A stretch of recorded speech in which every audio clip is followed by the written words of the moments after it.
Mm-hmm.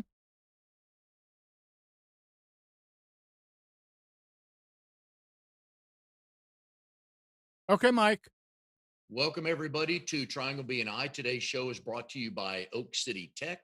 Oak City Tech will help power your goals with proven technologies. They will increase your traffic, leads, and sales. Go to oakcitytech.com. Tell Drago we said hi. Hi, everybody. My name is Mike Manning. Welcome back to Triangle BNI. Each week, we bring you a small business success story from Triangle BNI. If you are not familiar with BNI, it is Business Networking International, the world's largest networking organization. Our little slice of heaven here in the Triangle of North Carolina is Raleigh, Durham, and Chapel Hill. Each week, about 38 chapters get together, almost 600 members meet. And the only thing we try to do is help our fellow members grow their business. And our small business success story today is Mr. Tony DeRico, the owner of Diversified Benefits Administrators. Tony, how you doing? I am doing well. Thank you. All right, it's June 1. So we thought March was a long month. We thought April was a long month. We made it through May. You, as Diversified Benefits Administrator, you are all in this health insurance world. And my guess is, in general, there's always issues to deal with and questions to answer and policies changing. But what has it been like for you helping your customers just go through COVID-19 to start with? Well, Mike, it has been rewarding, but with somewhat of a sad twist. It's rewarding to be a resource, particularly as an independent broker, where I'm unlimited on the products that I can offer. However, the sadness is that most of what I'm doing is helping those who have lost their group benefits because they've lost their employment. And so that's sad that COVID has resulted in so many people having lost their livelihoods and now having to obtain coverage via the marketplace. But at the same time, it is something I'm very grateful that we're able to be there in a time of need. And so during COVID, we have been deemed essential. So we have been here in the office, at least I have been here in the office, being able to help via whatever the means, by phone, by Zoom, or by email. We're all getting pretty good at Zoom, aren't we? We are getting very good. Especially those of us at our age bracket. They're like, okay, this technology stuff, how's it really work? But I have learned as well. When this first started, we're looking at probably middle to late March. What kind of questions were you getting from current clients and potentially new clients versus what you're hearing today from them? At the onset, the biggest concern was, uh, what happens if I lose my income? Or what happens if my income is affected? And, the marketplace is a great place it's the only place that you can obtain coverage for on the individual market outside of open enrollment, other than, yeah, really the only place. And so there were a lot of questions on the probability of losing coverage in the onset. Subsequent to that, it became a more of a reality that when I lose coverage, what are my options? And we didn't explore those options because the marketplace uh, offers subsidies based on household income. And with the loss of an income from a family reduces that household income expectation, which in many cases has been beneficial to some households because it has allowed them to get coverage at a reduced price because it's been subsidized and not have to go without. Unfortunately, on some, because within the stimulus package, they've added for unemployment, for instance, they've added another $600 a week. So in some cases, some people find that that actually took them and made their incomes higher. As a result, their premiums became a little higher. So it's really advising and leading them in the best way possible. So in the onset, it was a lot of questions around what if I lose coverage, and then now and in the throes of the effects of COVID, it is how do I get coverage and how soon will that coverage be available? For the folks that got the stimulus check, or excuse me, that got the unemployment, the extra $600 a week, that I know is solving some issues for them right now. Is there any long-term problems that's going to cause for them next year when they file their taxes or through the end of this year? Yes, the problems can easily be, my apologies, didn't expect that to happen.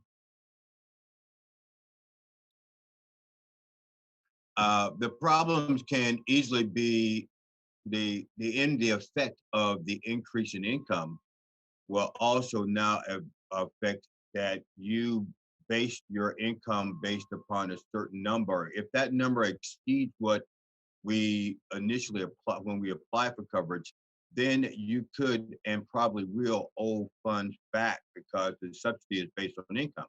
And if the income increases, then the subsidy would have probably have been less, and you got to pay that back. The good news is that they're only asking back the difference between what you received and what you would have received had the income been what we would have had a higher income.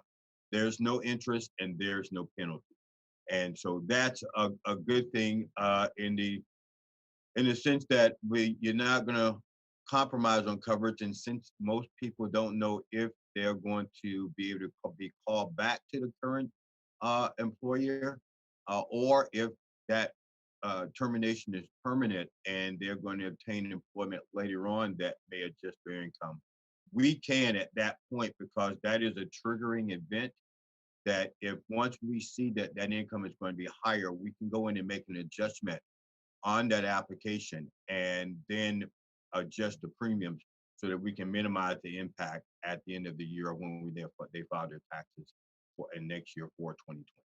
What was the reason the government added on that extra $600 a week? Did you ever hear? I did not.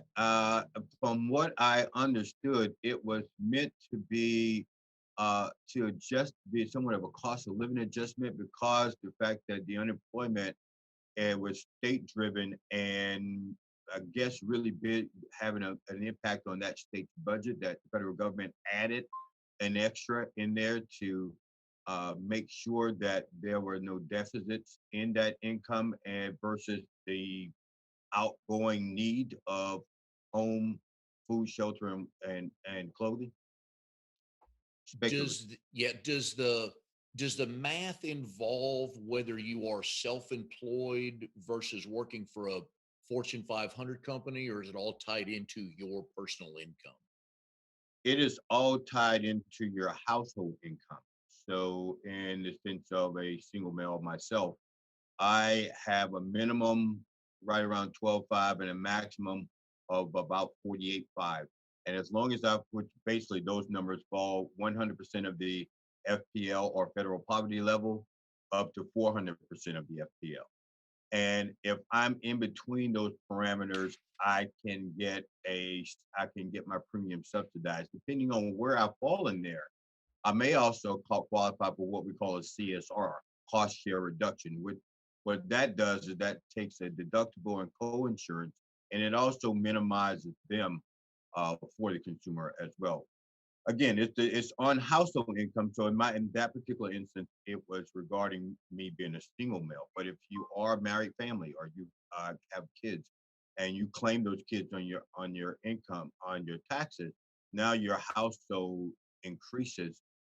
The benefit there is that the household minimum and maximum increase as well because now it's not just one individual, and they take into account mom, dad, and all children that are going to be claimed in that household, and they adjust those numbers based upon that. Again, 100% of the FPL or 400% of the FPL, and their subsidies are adjusted therein. So it's not really doesn't really matter, and really it's not whether you're self-employed or you're working for a Fortune 500 company. It really just comes down to the household income. you've been doing this for quite a while. You know what your clients need. You generally know what the issues are. And I know with some of my clients, we've been, and certainly in the small business world, a lot of the talk has been around pivoting. If you didn't used to provide this service to your clients, but they need it now, you're going to look at helping them to make sure they can get through this. And then the decision is made down the road. Do we add that to our business model? What kind of new and different things have you had to have you found yourself dealing with your clients that you didn't think you'd ever have to work around? The biggest thing for me as an independent broker is that once you are certified by CMS to be a broker on the marketplace, it is you have to be appointed with all of the marketplace carriers. So we do that annually, and so that wasn't the biggest challenge. The challenge is that there are other alternatives to the marketplace, such as short-term medical plans, and we were deficient a little in offering a certain carriers. We have corrected that, and now we offer a wider array of short-term medical plan options, meaning that we've added other carriers other than those that we had. Typically, we use IHC and United Healthcare. We've added National General and a couple others. So now we can do and offer a broader selection, and we can then look at one, what is going to be most cost effective for the client, as well as the availability of the network. And that, when you think about insurance, uh, having an insurance plan that costs you less, but you have a minimal amount of providers that you can see, is not truly beneficial to you in the long run. It's from a cost perspective, yes, but if you uh, have a car but you can't afford to put gas in it, then you really can't use it. So we having a wider variety of options has been something that we have adjusted to and made sure that we pivoted to so that we could truly be a resource that offered a diversified line of benefits and where we can put the client first and not be limited to any particular uh, carrier. In general, let's go back a year ago. Was that just not in a high demand for that particular product? Years ago, at the onset of the ACA, the Affordable Care Act, you were penalized if you didn't have an ACA compliant plan. It was the new administration under the Trump administration, and they did away with that penalty. Uh, so now you're not penalized for not having an HCA compliant plan. However, it is still required by law that you have health insurance. So we have now the option of offering short-term medical plans that will give you the coverage you need in the event that you encounter or you come across a situation where you are going to need to have that assistance via health insurance plan. So um, yes, before it was mandated that you have an HCA compliant plan, so we did not offer very much outside of the HCA compliant plans. And now with that penalty being removed and you being able to get coverage out off of that isn't an HCA compliant. And let me clarify that HCA compliant plans are required to offer maternity. They're required to cover routine exams at 100%. They're required to cover pre-existing conditions, and they cannot have plan maximum. Whereas short-term medical plans have a plan maximum of 2 million. They don't cover pre-existing. They don't cover routine exams. They don't include maternity. So if those things are not, if you're a healthy individual that do not have any pre-existing conditions, then a short-term medical plan may be an option because generally they are, particularly if you're not going to obtain a subsidy, they may be a little more cost effective for the consumer. Again, the downside of that being it does not offer you any coverage for pre-existing conditions. So if you already have something that you're being treated for, then we have to weigh the uh, the the costs that are incurred by that. And generally, what I mean by that is that if I'm taking a blood pressure med and I see my doctor once every 4 months, and I'm willing to just pay out of pocket for the blood pressure med because that's my only medical expense and go with a short-term medical plan where it's not going to cover my high blood pressure, but I want to make sure that in the event that something catastrophic happens, then that may be a viable option because that coverage on the short-term medical, it covers everything starting on the day coverage starts until the day coverage ends, and nothing that obviously was pre-existing. So having a wider variety of options allows us to be able to better custom fit the need, both financially and medically, of the consumer. I know you've had a number of clients for years. I know you're a trusted source for them. At some point in time in the conversation with them, when you're talking insurance and helping them get through this, are they asking you as a referral source for other things other than health because you've known them that long? Yes, yes, they do, and it's an honor because Yes. people ask you because they know, like, and trust you, and they trust that you're going to guide them. So fortunately, for myself as well as you can relate, with BNI, I have a pool of trusted professionals that I can almost guarantee that they are going to deliver above and beyond the expectation. And so I get often asked for home auto renters, and even in some cases for business insurance, which are out of my line of expertise. That's on the P&C or property and casualty end. And I have trusted teammates that I can refer them to and know that they're going to be given uh, the same level of above and beyond service that I would deliver to. And Tony's chapter is the Cleveland Connection. When they meet in person, it's at the Triple Barrel Tavern in Garner. They meet Tuesdays at noon. How's your chapter holding up through all this? Well, we're holding up, and like a lot of other chapters, we are uh, particularly as older business owners, we've had to get used to the technical technology, and Zoom is our new friend. Um, but there's always, there's something about the BNI chapters, and my chapter no different than any other, that it is going to be a hug fest when we all get back together because we are not just business owners that are trying to help and be a resource for each other from a business perspective, but we are also family. And I know with my chapter, we are holding it, hanging in there, and we will meet if only just to say, hey, how's everything going? How you holding up? Do you need anything? And so it really been a godsend in sense of having individuals that we met together. We meet everybody together as in all BNI chapters once every week, and you do that over a number of years. It gets to be kind of like going home once a week to meet with the family for family dinner. So we're hanging in there, and but like I said, we're all very hungry to get back together and to be able to embrace with love and tears and the gratitude of having weathered this storm. And to my knowledge, we've had no casualties as a result of this pandemic within our chapter.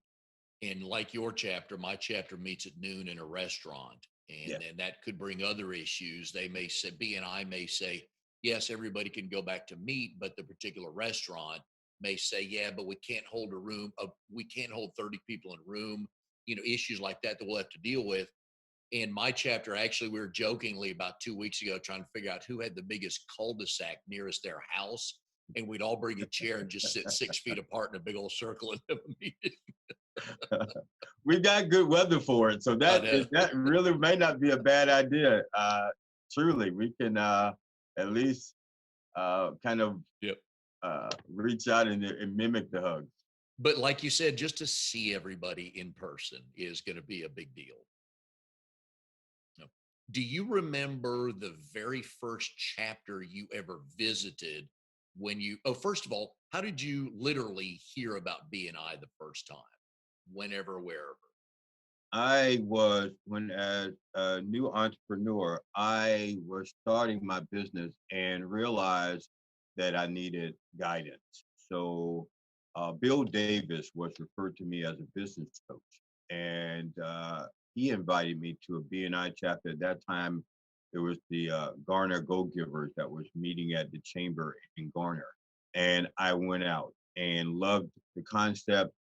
Was so at the onset in the personal relationships and the referral, the personal referral based system that we is our mainframe. That chapter, however, the seat for the health insurance was already taken. So he recommended the Cleveland connection.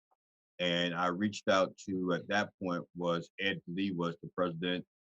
Told him of my interest, told him that I'd been referred by Bill, and he gave me the directions on where they were meeting. I was fairly new to the Garner community at that time, 14 years ago, and but they he guided me in, and this is how BNI works. He was at the front door waiting for me to make sure that I was welcomed in and I didn't have to walk into the building alone. Very impactful. And 14 years later, I am still with that same Cleveland Connection chapter. Where did this group first meet when you joined? It was at a steakhouse, and it was Chops Steakhouse, and out in the Cleveland 4042 area, exactly on Cleveland School Road. Chops is subsequently closed, and we have made 4, 5 location changes, all within that same area, staying within the Cleveland area, but as all of our chapters try to stay within a certain service area. But yes, that was Chops was where we were meeting at the time, and they had great food, by the And for the folks that live here locally that don't know Bill Davis, they're missing out on knowing just a wonderful human being. He's been on the show before. He's a wealth of knowledge for me. Anytime I have a question, I can shoot him a note and I get back an answer. So I've been a huge fan of Bill's since I met him. And I know he's helped a lot of us here. Um, your chapter, I got to believe you have seniority now, right? Yes, I am on the membership committee. I've served in various roles within my chapter, but as a consulting director, um, you uh, wanted, which I think is a great thing, we cannot be consulting directors over our own personal chapters. So I've really tried to limit my involvement so much in the leadership to encourage others to be in the leadership and have an active role, particularly since I'm a consulting director with 6 other chapters that I mentor that and they fortunately are very well ran. So uh, very few hiccups, but we really want to, particularly after being in BNI for years, you want to bring in those new members. You want to put them into a leadership position. You want to have them get that gratitude from being able to be in leadership and being accountable to the unit. And with that, you generally have a high level of retention. From the day you joined until today, is anybody still a member of the chapter that was there the day you joined? Yes, actually, there are. Frank Pittman was one of the starters of that chapter, and I think they were in effect maybe 4 years before I got there, a little longer. Frank Pittman was there. Rich Haig was there. Jennifer Albright was there, but she subsequently left. But her BB&T has maintained their presence, and now Stephanie has stepped in. Matt Shepard came in shortly thereafter. So, and then Paul Hobbs and you know Chris Long and several and a few others have been there as consistent cornerstones in that chapter, in our chapter, and they are mentors now for both new and recently uh, acquired members. You made your way to North Carolina from Florida. I know there's a reason that got you from Tallahassee to the Triangle. What got you up here? Yes, when I actually I left Tallahassee and went to various different places, but I came here because at the time I was married and my wife's family was here, and her mom was having some health issues, and it was a decision with her brother at the time being in Iraq that we needed to be closer to her mom to be able to be there to be to tend to her needs as well as she was older.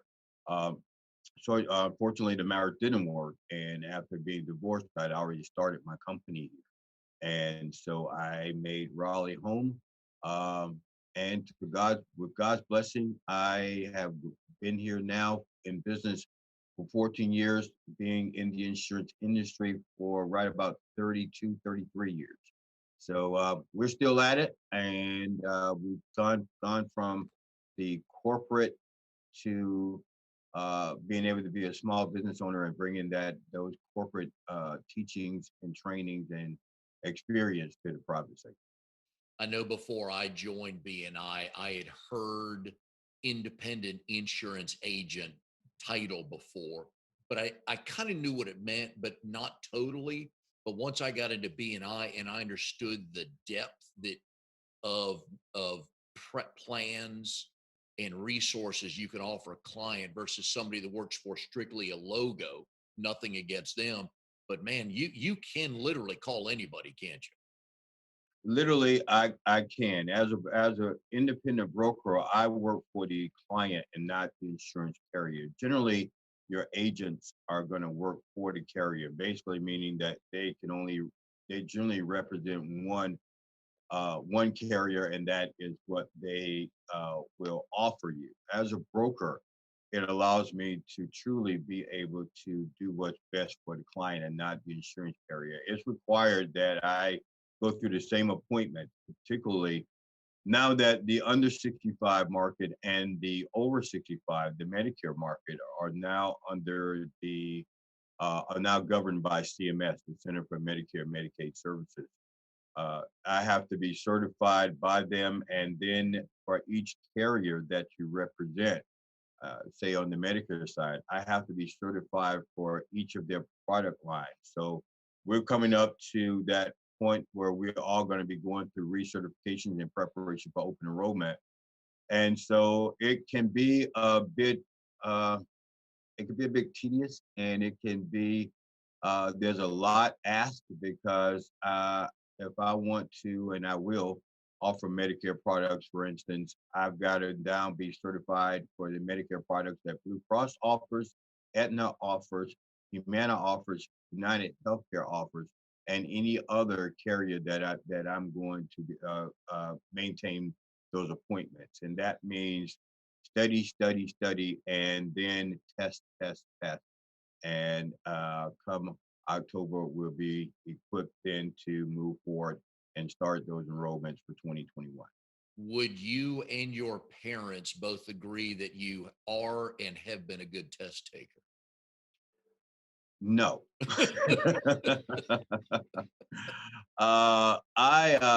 Unfortunately, I'm the guy that I'm a good test taker if I'm a good note taker. So I've learned that writing it down, and in the world of technology, that may be that, that kind of goes away, but I'm still a pad and pen guy, that I have to write it down because for some reason with me, that actually I'm inscribing it on my brain at that point, and it's easier to recall. Um, so my test taking is highly dependent upon me studying and taking notes. Studying is one thing, but there's a lot of information, and as you can imagine, from carrier to carrier to carrier, that is a little challenging.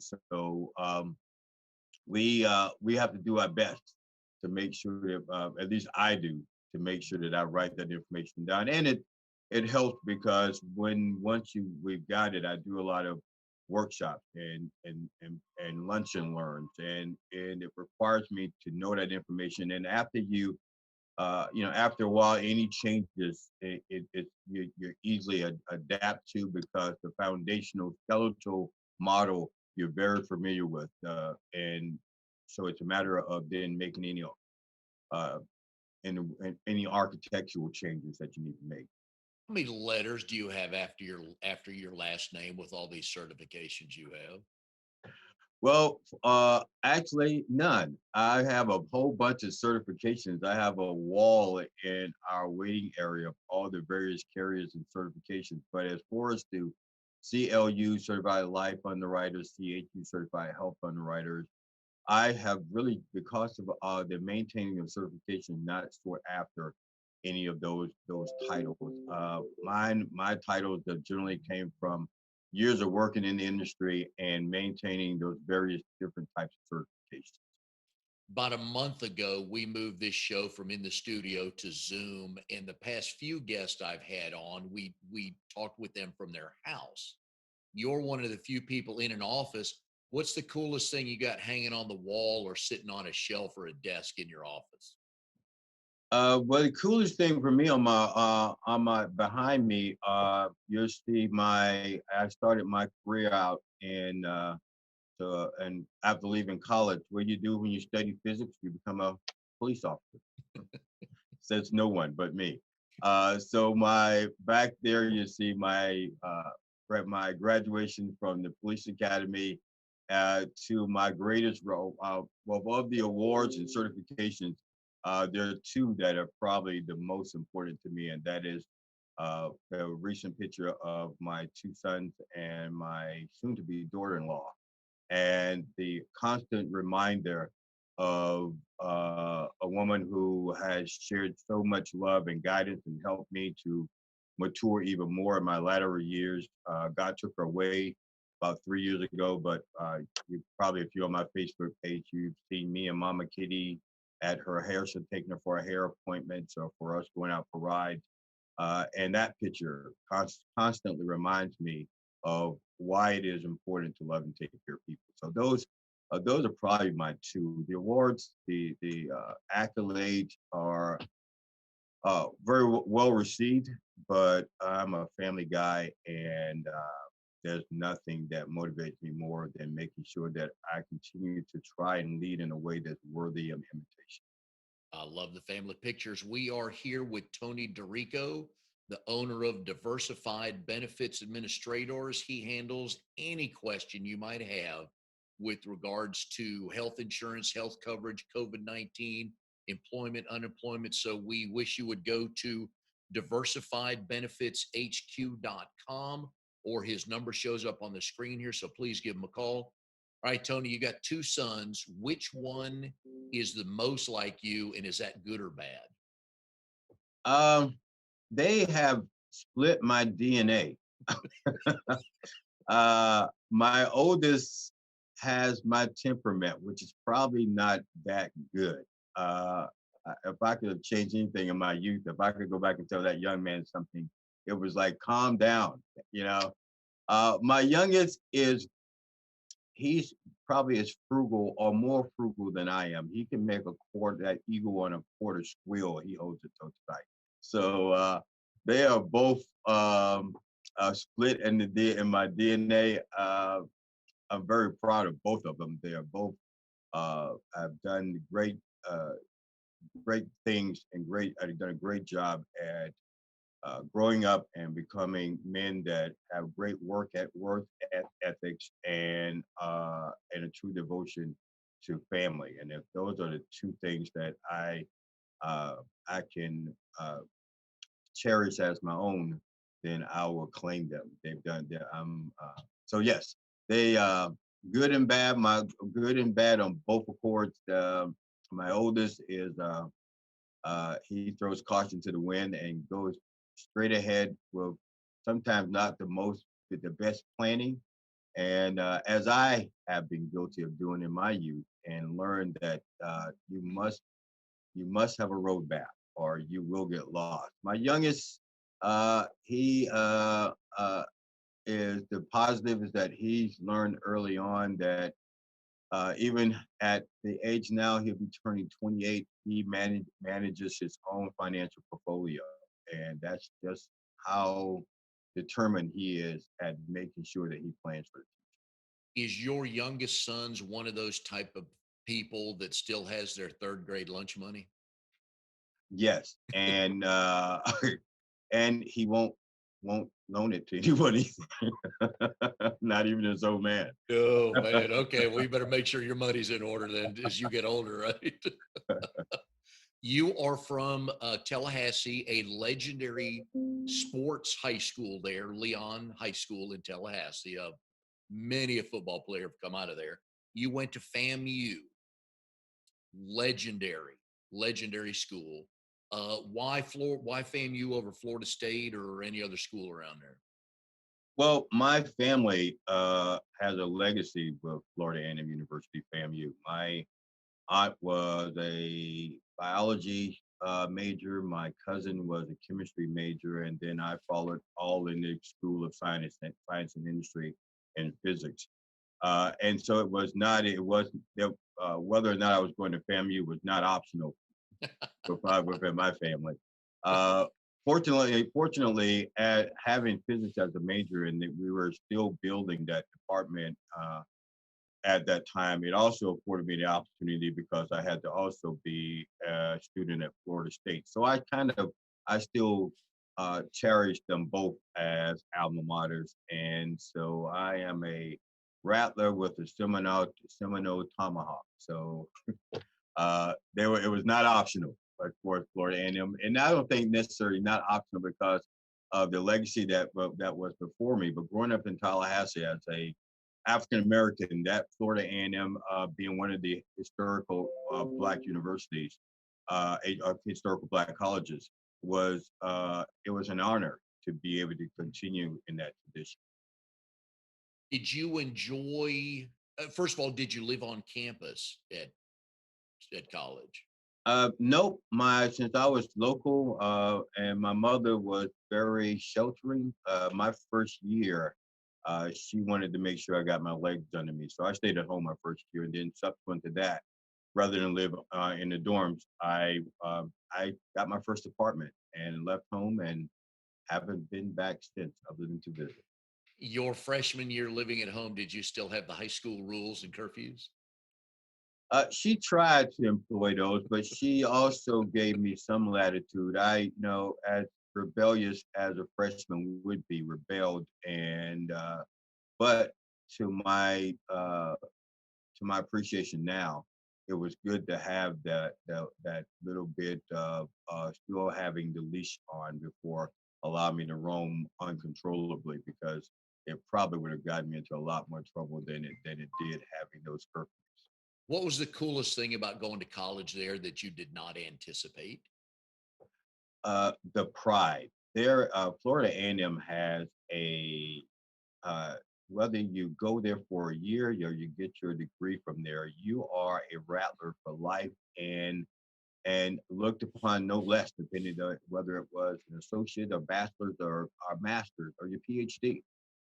It was the legacy of those that went before us that we held and still hold very close to the vest and close to our hearts. And it is the camaraderie of being in the pursuit of excellence. That was probably something I didn't know. You think of college as a high school that I just get to be free, and but at Florida A&M, yes, you are free, but there is a culture that says we must excel beyond that of which is expected. So within that university itself, I was very pleasantly surprised. Although, as a freshman, it was like, so everybody here really wants to go and make honor roll. I thought we would be partying a lot more. So that level of expectation from an excellence in academics was definitely something I didn't expect, but grateful. When you're at any kind of event and you meet somebody that turns out they went to Florida A&M as well, where does the conversation immediately go when you both find out you went there? Uh, it starts off with the Rattler strike, and then goes to the FAMU Marching 100. We all can relate to, and that's one of our pride and joys. And the times that we've had at the stadium and during the games and at the parades. But it generally There used to be a place that is still there now called the Set, and the Set was a meeting place in between before after classes that had a couple of restaurants, but essentially you just sat around and fellowshipped with each other. And it was, there's an old adage that said that FAMU, FAMU stands for Fashion and Modeling University because everybody was dressed to the nine. And it was expected that you were, as college students, you were doing your best to be, to make a mark on the fashion line as well. Well, and it's funny you have mentioned that. I was pulling up when I do get ready for a show a few days before, I'll start stalking in a professional way the upcoming guest. And you're a little bit boring on social media and in the internet world. Let me tell you that, Tony, but I believe that's by design. So I did find out that when you were in college, you were the secretary of the Physics Society. Now, that just screams nerd to somebody like me, but to you, it probably was a comfortable place, right? Yeah, it was. Our physics department was, quite honestly, I think the whole department, freshmen to seniors, was probably 11, 12 of us. So the Physics Society was all of those, and it was an honor to be asked to be the secretary of the Physics Society. It was I was, as a young man, to be asked to be the note taker. Uh, Allowed me to just be able to have my first experience in learning some type of leadership and to be of service and what exactly that meant. So it was a small department, but yeah, we were is an interesting science because although yes, we were a bunch of nerdy guys, we were always some of the things that we can do and the explosions that we caused in that lab are legendary. Now, another thing you have written down about yourself is you were, to go back to what you said, FAMU stood for unofficially, that you were a runway model for Epicurean modeling. Tell Wow, me, tell me there's, yeah, tell me there's video and photos existing out there. well, good homework, by the way. Thank Kudos. you. Thank you. Yes, Epicureans were the modeling association on campus, and generally you had to be at that time we were on quarters, not Mhm. semesters. That kind of dates myself a little bit, but you had to be at least a second quarter sophomore to even audition, and you had to be invited to an audition.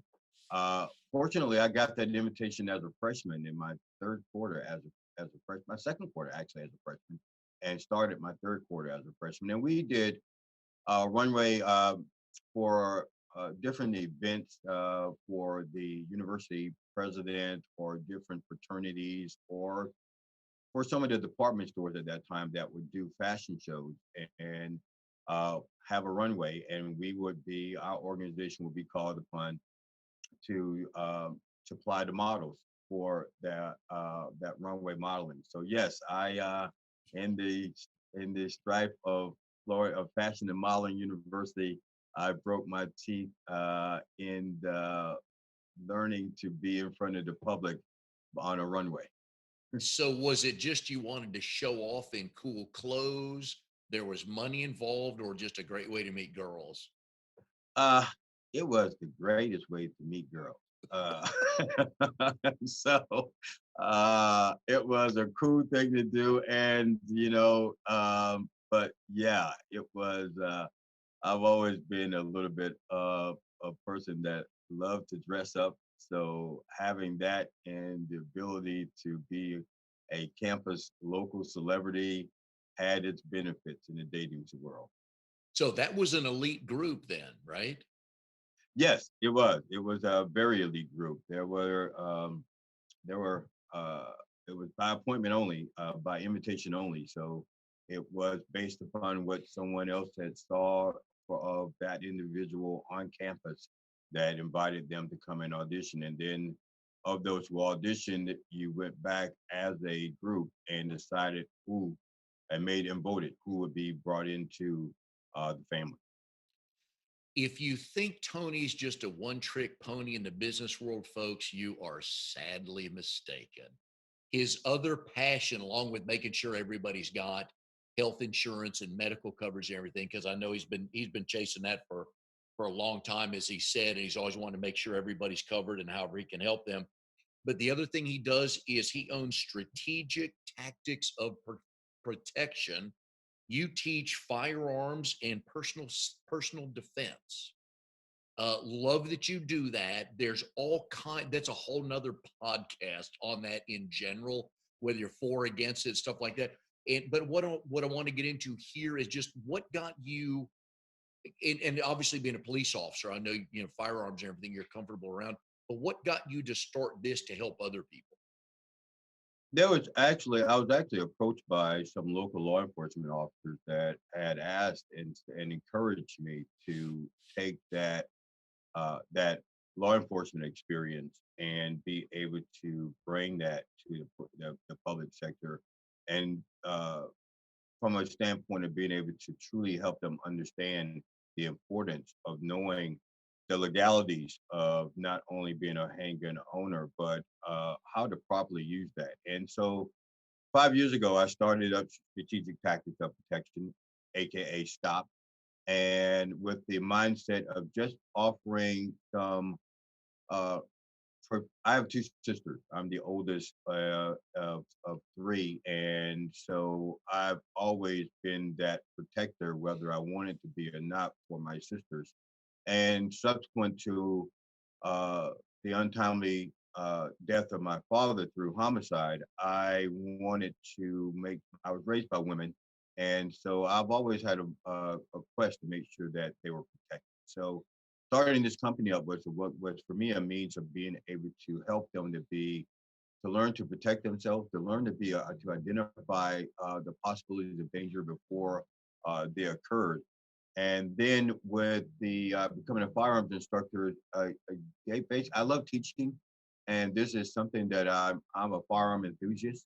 I I enjoy the competition of shooting, but it was also an opportunity for me to take something that I had a very in-depth knowledge of, and again, be able to transfer that to the public, and in a way that taking the language and of if, ands, or buts from the law and translating it into something that people could easily understand and have a better a better thorough understanding of the laws regarding use of deadly force and of how to safely and efficiently use a firearm. I've got a friend of mine who has taught self defense for women, and she and I had a conversation. This goes back, God, I think we must have had this first conversation about 12 or 15 years ago. And as a guy, you just don't think about this very often. But she told me we're in a building for an evening event, 6:30ish, maybe 7. The sun hadn't gone down yet. She said, when you and I leave this building, we're going to leave it two different ways.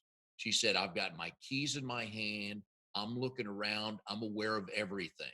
And you're going to walk straight to your car and you're going to think nothing of it. And I thought about for a second, I thought, no, that's not right. And I walked out to the car, and sure enough, didn't even think twice about looking around to see who was out there. But in her world, in women's world, man, it's 180 degrees difference, isn't it? Absolutely. Situational awareness is something that I teach, and that I would say that most uh, personal protection instructors uh, are teaching or will be teaching, is because we are unfortunately um, just this week, to be just totally transparent, we've seen that there's a lot of unrest, and how people channel that are in different ways. Not to just mention that there is a criminal element out there that is always looking for an opportunity uh, to take from someone materially or in any other fashion. So, particularly with women who are perceived to be the weaker species, that they need to be aware of walking between a vehicle and looking in the rearview mirrors that you pass by to double check the who's behind you, using a windshield when you're walking in between cars to see the reflection of what's behind you.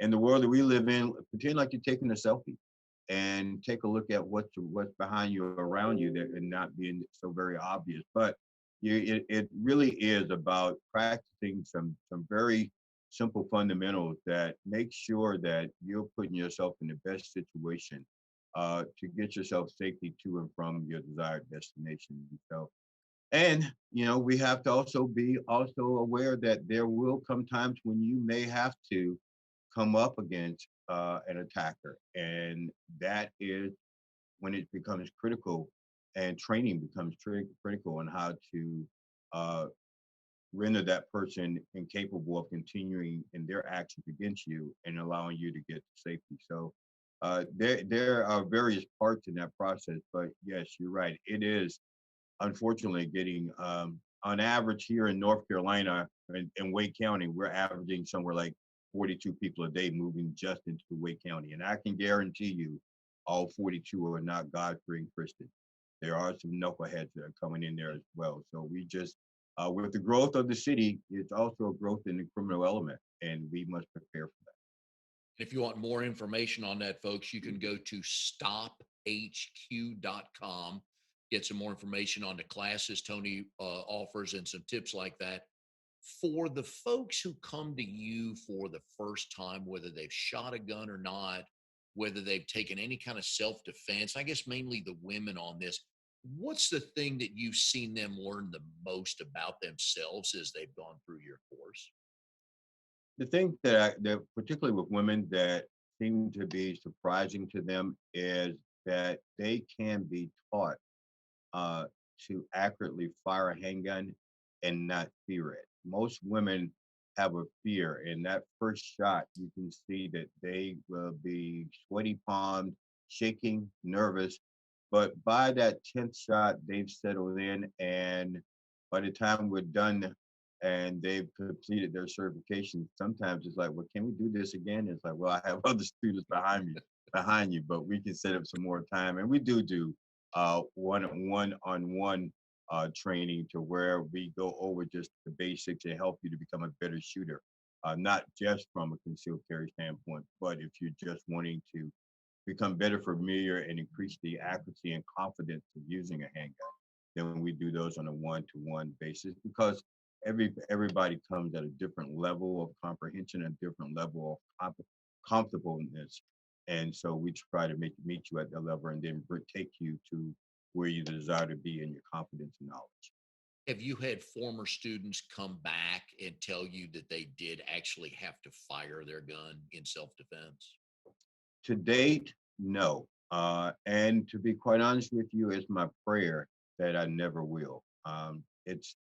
I don't desire that for anyone. With the increasing level of violence in our society and then within our city walls, there's a very higher probability that that will become a reality at some point. But at this point, I have not had anyone that's had to discharge their firearm. I have had a couple that have come back to me that were glad that they had a handgun because it deterred what would be a would-be attacker from continuing in their stalking of them as they were going to their vehicles. So no, I pray, Michael, that that never happens. That is my prayer, even in class. I make it very clear. I hope that nothing that I'm teaching them that they ever have to put into practice. But lest we train as if they're going to have to do it the very next day. And like you said, I believe they walk differently with a lot more confidence, knowing that I'm prepared to deal with something that should it happen. Yes, and like I said, when you leave taking a training, particularly concealed carry, you're going to get a lot more out of it. My goal is to under promise and over deliver, and I do that with both my companies. But particularly in as it pertains to stop, my goal is to under promise and over deliver, that you leave there ready that day, that if any to you can walk out of that classroom and be a lot more aware than you were when you came in, and that awareness then will follow with you and take you through, um, granted, prayerfully, the remainder of your life, and that you'll be able to share some of that information with others. And we can now do one person at a time, sharing with one person at a time. If each one teaches one, we can make this a little bit better and safer place for particularly our sisters, our moms, nieces, and other female friends that we have. And I don't want to get on a political discussion about guns because everybody has their opinion on that. But I do believe that the people there's two different kinds of people that I see. One are people that want to shoot guns and get a hold of guns. They cause trouble. But the actual conceal and carry folks, they are buttoned up. They know what the gun means, what it's supposed to be used for. And my understanding is, and I would probably say this in court, they're not part of any problem that I've seen. You are absolutely right. There may have been 5,000 shots fired last night, but I can guarantee you less than 1% would buy those with a concealed carry permit. We're not the problem. We are doing it the legal right way. And we are very educated on not just the laws of governing deadly force, but just on the mere fact of that we carry concealed because we don't want anyone to know, and it's not for any to be flashy. Open carry in this state is totally legal. I'm not an advocate of open carry, particularly in the world that we're currently in. It just can be very antagonistic. It can make people feel very uncomfortable. But concealed carry is simply for my protection and the protection of those that I love. And so I would say with certainty that the concealed carry individual is not the threat. They are the resolution to the threat. If it posed if it's hostile towards them, or they find themselves in a position that they have to protect someone else, but you would never know that they were there. Again, that's by design. And I would also put a good amount of money on that conceal and carry permit and mentality crosses party lines, racial lines, age lines, gender lines. That if you are conceal and carry, you legitimately know what your role is and why you have a gun. Yes, and as I tell my students, there's a higher expectation of us because we have been educated and we know the impact of what happens when you pull that trigger, and we'll know also the impacts of various other laws, such as uttering a deadly weapon by using by things of that nature that most people don't know that are actually crimes. And so we try to, and I hope to instill in them just the confidence of being able to carry, but also the knowledge and the attitude of how to properly carry. It's simply for protection. It's not to intimidate. It's not to threat, and it's not to be known. It's concealed for a reason. I don't want you to know I got it because the only way that you will ever know that is that you become a threat. And I try and not associate myself with anybody or in any situation where I feel that there's a possibility of there being a threat. Yeah, and I don't mind in certain buildings and companies, the folks that are conceal and carry trained. I got no problem with them carrying on property because I know if there's an issue, there's a solution in the building right there with them. Absolutely. I'm a bit partial, to say the least. That yes, it is reassuring that not only can I protect myself in the event of something happening, but that I'm also can be a protection to others. As I told you, I love people, I love my family, and I'm an avid protector of women and children and the elderly. Um, so just being able to know that if if needed, I can be of service. I too hope that I never have to even pull my handgun. But I do know that if that event does happens and there's a threat to life, that I do have the capabilities of eliminating that. Yep, I'm with you on that. So I hope people just take that into consideration when they're thinking about gun safety, gun control, whatever they want to call that. Because, anyways, whole nother podcast we'll get on. Won't want to do that. But if you want to get in touch with Tony on benefits, you can go to diversifiedbenefitshq.com. If you want to talk to him about gun safety, conceal and carry, personal defense, you can go to stophq.com. Tony, I think I'd like to say after this hour that you can protect people in a couple of different ways, right? Yes, and that tagline that I originally developed for diversified benefits, that we protect what matters most, and that person is YOU. It's the same tagline that we use with strategic tactics of protection. And as an insurance broker, my job is to protect you financially from the possibility of a major health disaster, or well, under the life insurance side, dental, vision, traveling abroad, disability, long-term care. Those are all within the protection that we offer as an insurance agency. And then on the personal protection side, it is being able to protect you and your family against the possibility of a threat that puts you in danger of losing your life or of sexual assault. Well, Tony, we've enjoyed it a whole lot. Wish you the best of luck with your clients on the diversified side and also your clients on the stop side. I know you're a big help to both of them, and we appreciate your time and good luck with everything. Thank you. It's been a pleasure. Truly honored. And we'll see you next time on Triangle BNI.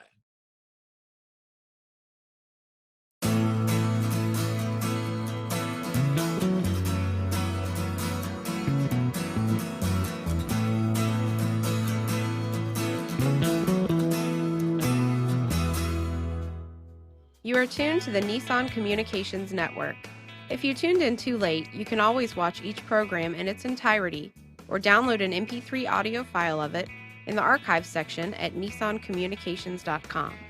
Don't forget to subscribe to our YouTube channel, follow us on Twitter, and like us on Facebook. Sponsored by Telestream's Wirecast software, StreamingGear.com, Carolina Apparel, and DeltaForce.net.